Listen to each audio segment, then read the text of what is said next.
کیا ہوا؟ حلیمہ سرکار کو لے کر کے چلی ہے.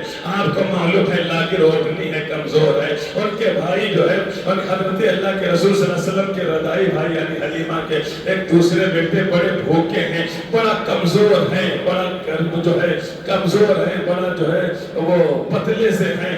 آپ کے ساتھ میں آپ کے شوہر بھی ہیں. اللہ اکبر، کچھ بھی کھانے پینے کو نہیں ہے. رسول اللہ کا ادھر بیٹھنا تھا سواری کے اوپر، پھر کیا تھا؟ گویا حلیمہ چل رہی ہے، کائنات کی ساری نعمتیں حلیمہ کے ساتھ چلی جا رہی ہے. گویا دنیا کہہ رہی تھی اے حلیمہ تم یتیم لے کے جا رہی ہو، کچھ بھی نہیں ملے گا. بلکہ حلیمہ یہ کہہ رہی تھی کہ میں یتیم تو ظاہر میں لے کر کے جا رہی ہوں، لیکن یہ یتیم نہیں ہے بلکہ در یتیم ہے. تمام جہانوں کا خزانے کا مالک ہے، تمام خزانوں کا مختار ہے. اسی لیے اعلیٰ حضرت فرماتے ہیں کنجی تمہیں دی اپنے خزانوں کی خدا نے محبوب کیا، مالک و مختار بنایا. نعرے تکبیر، نعرے رسالت، سرکار کی آمد، آقا کی آمد، حضور کی آمد، سردار کی آمد، اول کی آمد، آخر کی آمد، الجا کی آمد، یاسین کی آمد، طٰہٰ کی آمد، نور کی آمد. نعرے تکبیر، نعرے رسالت. میں سناتا رہوں گا، آپ سنتے رہیں گے انشاءاللہ. میں کبھی بیان کروں گا چونکہ ابھی صلاۃ و سلام فاتحہ درود وغیرہ سارا سب کچھ. میں اپنی بات کو یہیں پہ ختم کر رہا ہوں. حضرت حلیمہ اللہ کے رسول کو لے کر کے چلی. اب راستے میں کیسی برکتیں ظاہر ہوتی ہیں، کیا کیا ہوتا ہے انشاءاللہ العزیز